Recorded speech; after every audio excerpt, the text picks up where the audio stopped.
Patuloy pa ring nakararanas ng smog ang maraming bayan sa Batangas dahil sa sulfur dioxide ay binubuga ng Taal Volcano. Kaya naman ang ilang residente hindi na lumalabas ng bahay. Si Benji Dorango sa report live. Benji.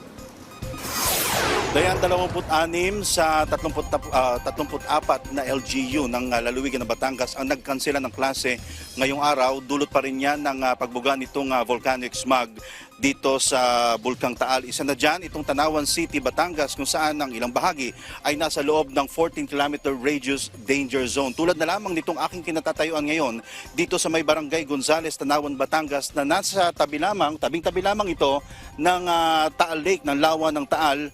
At bagamat medyo hazy pa, pero maaninag na ang Taal Volcano di tulad kahapon na napakakapal ng smog.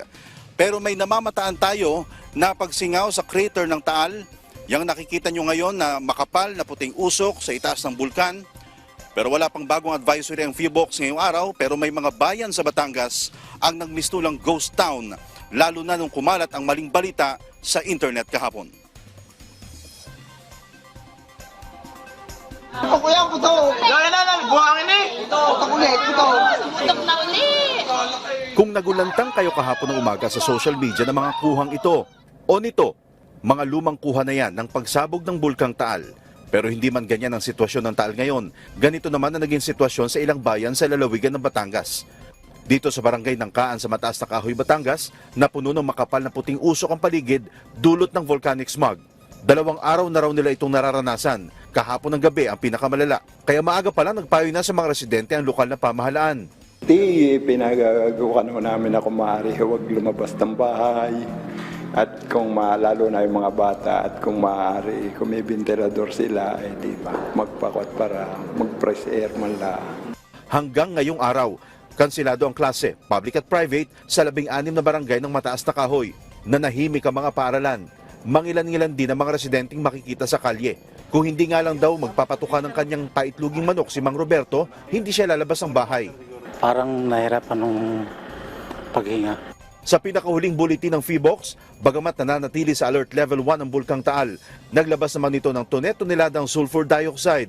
Maaari itong magdala ng hika, makasama sa baga, iritasyon sa mata at balat, sakit at atake sa puso. Ang website na iqair.com naglabas ng babala na unhealthy ang hangin ngayon sa Batangas. Sa pagsusukat ng PHIVOLCS, nagbubuga ng 3,355 tons ng sulfuric dioxide ang Taal kada araw. Para mas maunawaan kung gaano ito karami, nasa 12 tons ang average capacity ng isang dump truck na gaya nito. Ang 3,355 tons, katumbas ng 280 dump trucks. Ganyan karami ang usok na itinatapon ng Taal ngayon sa hangin. Maayos pa naman daw ang kanilang lagay, sabi ng LGU. Wala pa naman daw pangangailangan ng evacuation ngayon sa barangay ng Kaan na 3 kilometro lang ang layo sa Taal Lake. Ay haray na pong huwag naman mangyari pero yung oras na kailangan talaga evacuate kami na muna talagang yan agad ang aming gagawin. Ang problema lang kapag mausok, apektado ang hanap buhay. Ang dinarayong Balok-Balok Restaurant dahil sa kanilang pamosong overlooking view ng Taal Volcano, matumal ang pasok ng customers. Nagbabawas din sila ng bilang ng mga empleyadong pinapapasok.